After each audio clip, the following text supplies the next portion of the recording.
55, 55 और 95 हर उम्र के लिए यकसा मुफीद। मफाद आम्मा का आलम बरदार। जरूर सब्सक्राइब करें, लाइक करें, शेयर करें और बेल आइकन प्रेस करना न भूलें। Rabbani the scholar YouTube channel.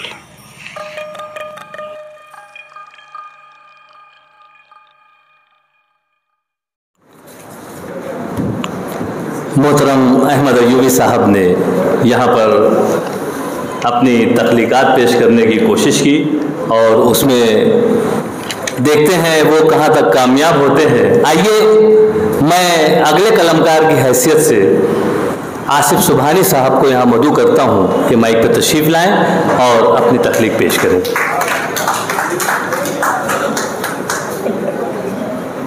अस्सलाम। ये तकलीफ मेरी आप बीती है। तकरीबन 1 या 1.5 साल हुआ होगा, मेरे साथ एक हादसा पेश आ गया था और मेरा दायां हाथ फ्रैक्चर हो गया था। उसी तनाजुर में मैं ये मजमून लिखा हूँ, लीजिए समाअत कीजिए। उन्वान है मेरा टूटा हुआ हाथ। खुदा समझे उस मोटरसाइकिल सवार को जो अब तक हमारे आसाब पर सवार है। यूं लगता था जैसे उसने किसी हड्डी के डॉक्टर से मरीज सप्लाई करने का ठेका ले रखा। कमबख्त ने अपनी मोटरसाइकिल के हैंडल से हमारी साइकिल के हैंडल को इतने जोर से ज़रब लगाई कि हम अपने दाएं हाथ को उसकी जद में आने से नहीं बचा सके। वो तो खैर हुई कि हम गिरने से बाल बाल बच गए, वरना तमाशाइयों की तफरीह के साथ हमारे आज़ा का जोग्राफिया अलग बिगड़ जाता। वैसे भी गिरे हुए लोगों को मुहज़्ज़ब समाज में अच्छी निगाह से नहीं देखा जाता, और तो और ऐसे हादसा के सबब नज़र के सामने गिरने वाले अहले नज़र की नज़रों से भी गिर जाते हैं। इस तरह उन्हें उठाने वाले कम और मौके से फ़ायदा उठाने वालों की तादाद दिन ब दिन बढ़ती जा रही है। हमारी मुराद वीडियो बनाकर मोबाइल पर वायरल करने वालों की जमात से है। खैर, यकीन जाने हमारे 13 तबक तो जाए वारदात पर ही रोशन हो चुके थे।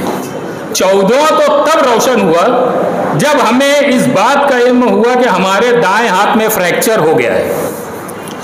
हमें उस नामाकूल मोटरसाइकिल सवार पर बेहद गुस्सा आ रहा था। वजह भी माकूल ही थी, क्योंकि उस कमबख्त ने ना तो हमें हींग लगाकर पूछा और ना ही पलटकर देखना गवारा किया। मारे दर्द और गुस्से के हम आपे के बाहर हो चुके थे। वो हमारी दस्तरस से दूर फरार हो चुका था, वरना मुमकिन था कि बात इस कदर बिगड़ जाती कि किसी अस्पताल में महीनों टांग लटकाए पड़े रहते। हम उसकी नहीं, अपनी ही बात कर रहे हैं, क्योंकि वो सेहत और जसामत में हमसे सिवा दिखाई देता था। उनके पीछे मौसूफ की अहलिया मोहतरमा भी बुरके में लिपटी हुई तशरीफ फरमा थी। इतने वसूख से हम इसलिए कह रहे हैं कि मोहतरमा का एक हाथ मौसूफ के कांधे पर, जबकि दूसरा हाथ गालिबन उनकी कमर का अहाता किए हुए थे। सुनते आए हैं कि मुर्दों की मगफिरत और कामरानी के पीछे उनकी नेकियों का और मर्दों की शोहरत और कामयाबी के पीछे उनकी बीवियों का हाथ होता है। उस रोज़ हमने बचश्म खुद देख भी लिया और ईमान भी ले आए। मज़कूरा मोहतरमा का न सिर्फ हाथ बल्कि उनका पूरे का पूरा वजूद ही अपने शौहरे नामदार के पीछे था। इसीलिए तो इतनी सूरत से वो तमाम अखलाकियात पशे पुस्त डालकर सर पर पाँव रखे बीवी समेत फरार होने में कामयाब हो गए। लीजिए सुनिए अब अफसाना शामत मुझसे। हाथ ने याद दिलाया तो मुझे याद आया। मारे दर्द के हमारा बुरा हाल था, बल्कि हमें तो अपने मुस्तकबिल की फिक्र खाए जा रही थी कि क्या पता अब हमारा हाथ आगे हमारा साथ देगा भी या नहीं। हम फौरन साइकिल से उतरे और सड़क के किनारे खड़े होकर अपने हवास मुश्तमा करने लगे। हमारे चेहरे के टेढ़े मेढ़े नुकूश और हमारी अजीब व गरीब हरकत और सकनात को देखकर कुछ लोगों का जज्बे रहम आनी बेदार हो गया और अज़राए हमदर्दी उन्होंने हमें सीधे डॉक्टर के यहाँ जाने का मुखलिसाना मशवरा भी दिया। दर्द भरी मुस्कुराहट के साथ हम उनके मशवरों को सराहते और कराते हुए उल्टे पांव सीधे अपने घर पहुँच गए। घर में दाखिल होते ही गोशे तन्हाई में बैठकर मुतासरा हाथ की पुष्ट अपनी जानिब करके बड़ी बर्क रफ्तारी के साथ हम अपनी मुट्ठी खोलने और बंद करने लगे, ताकि हम ये जान सकें कि हमारी तमाम उंगलियां सही सलामत हैं या कोई विकेट उड़ गई। दफतन ऊपरी कमरे से हमारी अहलिया मोहतरमा का नुज़ूल हुआ। हमारी मस्कूरा हरकत को देखते हुए बोली, क्या बात है, अमलियात के जरिए किसी खब्बीस या चुड़ैल को बुला रहे हो क्या? हमने कहा, उसकी कहाँ गुंजाइश है।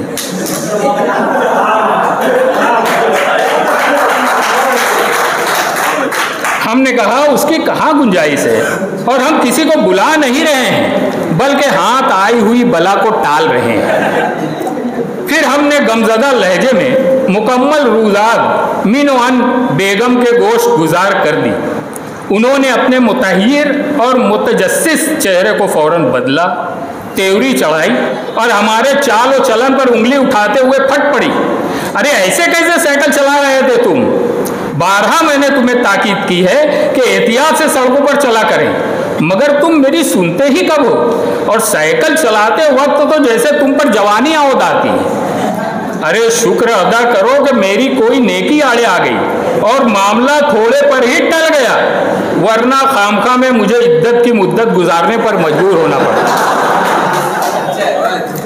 हमने उसे समझाते हुए कहा, हम तो हमेशा ही तुम्हारे हुक्म की तामील करते हैं, हम वक्त संभल संभल कर चलते और साइकिल भी एहतियात से ही चलाते हैं, मगर ये ज़रूरी तो नहीं कि सामने वाले की बीवी भी तुम्हारी तरह रोशन ज़मीर और वो हमारी तरह अपनी बीवी का मोती व फरमा बरदार हो। फिर सड़कों पर अफरा तफरी का ये आलम होता है गोया लॉकडाउन में 1 घंटे की ढील दे दी गई, और उस पर तुर्रा ये कि रास्ते तंग और सड़कें चेचक ज़दा। ज़रा सोचो,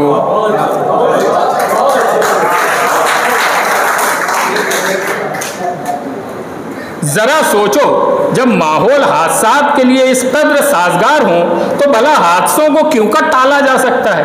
और फिर मैडम, ऐसे अफरा तफरी के माहौल में उसी का जोर चलता है जो भीड़ में से अपना रास्ता बनाकर निकल जाता है।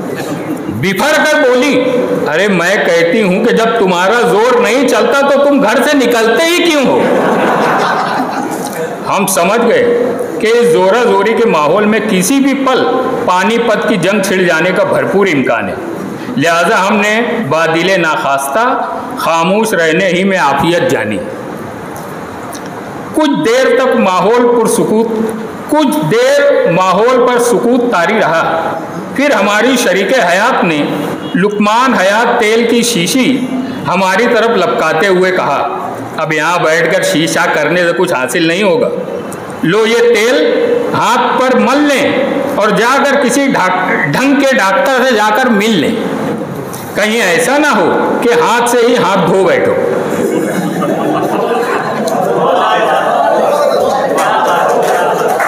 जरा पानी मिलेगा क्या?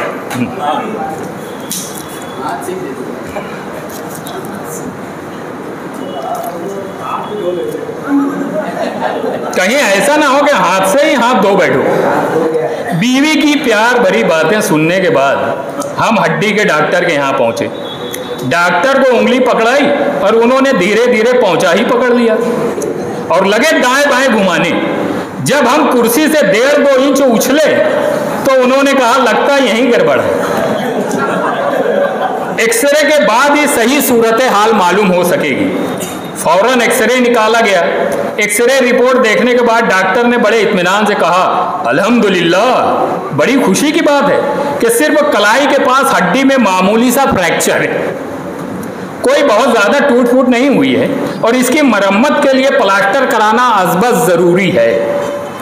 हम तो राज़ी हो गए, मगर डॉक्टर साहब ने नया शोशा छोड़ा कि 2 दिन के बाद प्लास्टर हो सकेगा, अभी दर्द और सूजन दोनों है, आप दवा गोली ले लें और 2 दिन इंतज़ार करें।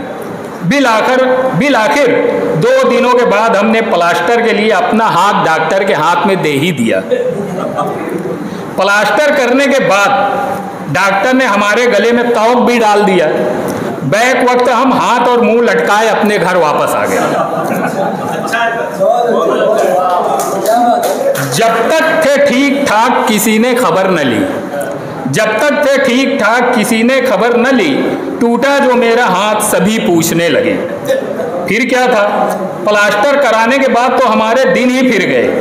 मुताल्लिकीन, रिश्तेदारों और हल्का अहबाब में हम यक बयक मकबूल हो गए। इयादत की नीयत से जो कोई भी मिलता उसकी आंखों में सवालिया निशान साफ दिखाई देता। हर एक को मुकम्मल रूदास सुनाते सुनाते हमारा मुंह सून हो गया। प्लास्टर के सबब फेल फाइल मफूल सब के सब मुतासिर होकर रह गए। कबल अज प्लास्टर हमारा किताबत का कारोबार ठप पड़ा हुआ था और बाद अज प्लास्टर किताबत करवाने के लिए धड़ाधड़ कई फ़ोन मौसूल हुए। यूँ महसूस होता था जैसे वो लोग हमें चिढ़ा रहे हों। किसी काम की गरज से या किसी से मुलाकात करना मकसूद होता तो सबसे पहले हमें अपने साहबजादों से अपॉइंटमेंट लेना पड़ता। जो फारिग रहता वो हमें अपनी मोटरसाइकिल पर ढोकर मतलूबा जगह छोड़ आता। वहाँ से वापसी पर हम अपनी मकबूलियत और शुजाअत का मुजाहरा करते हुए अपने सही सालिम पैरों के बल चलकर घर लौट आते। शबो रोज़ के तकरीबन हर काम में हमारा दायां हाथ आड़े आ जाता। ऐसे मुश्किल भरे दौर में हमारे बाएं हाथ ने हमें संभाल लिया। यहाँ अगर हम उसका तस्करा न करें तो यह हमारे बाएं हाथ के हक में नासिपासी होगी। बायां हाथ एक मखसूस और नागुफ्ता काम के अलावा चंद दीगर कामों में हमारा हाथ बटाने लगा।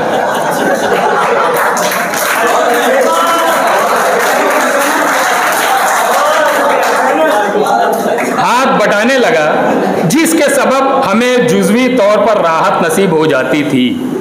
वज़ू और नमाज के अरकान की अदायगी ऐसे ऐसे जाविये से करना पड़ती थी कि किसी करतब का गुमान होता था। डर लगने लगा था कि कहीं लोग ये ना समझ लें कि हम किसी पांचवें मसलक के पैरोकार हैं।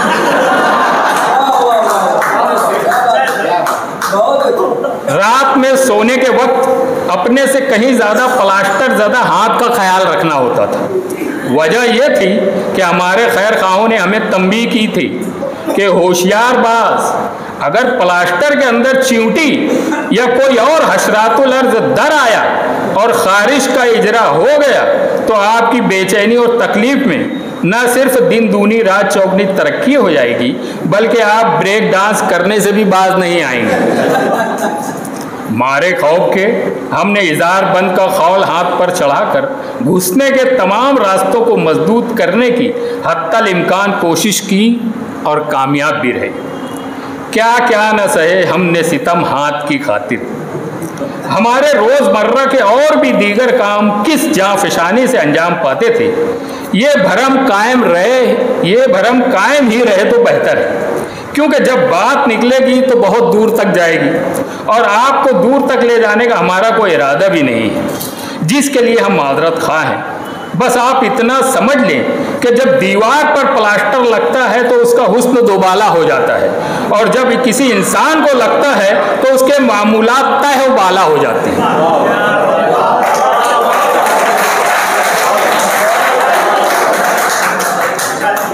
बिल आखिर 1.5 माह की कैद बा मुशक्कत के बाद हमारे हाथ को प्लास्टर से रिहाई नसीब हुई। कुफ्र टूटा खुदा खुदा करके। प्लास्टर खुलने के बाद कई दिनों तक हम तकलीफ़ और अजियत झेलते रहे। अनवा व अक़साम की वर्जिश करने के बाद दर्द घटता गया जूं जूं दवा की। आज भी कभी कभार टीस उठती है तो हमारा दिल बैठ जाता है। सारे मनाजिर फ्लैश बैक की तरह ख्यालों में घूमने लगते हैं। रह रह के दिल में बस यही एक ख्याल आता है कि माजूरों और मोहताजों की कैसे बसर होती होगी। आखिर में हम यही कहेंगे कि मोहताजों से प्यार होता जाएगा, मोहताजों से प्यार होता जाएगा। हादसों को आजमाते रहिए। शुक्रिया।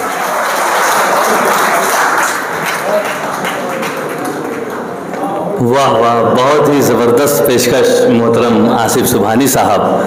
और जिस अंदाज से आपने लफ्ज़ियात से खेला है, उठना बैठना और जो दायां बायां हाथ का जो जिस तरह से आपने तस्करा किया है, बायां हाथ का बिलखुसूस कि जिस वक्त तो ये तस्करा कर रहे थे मैं अपने बाएं हाथ को देख रहा था।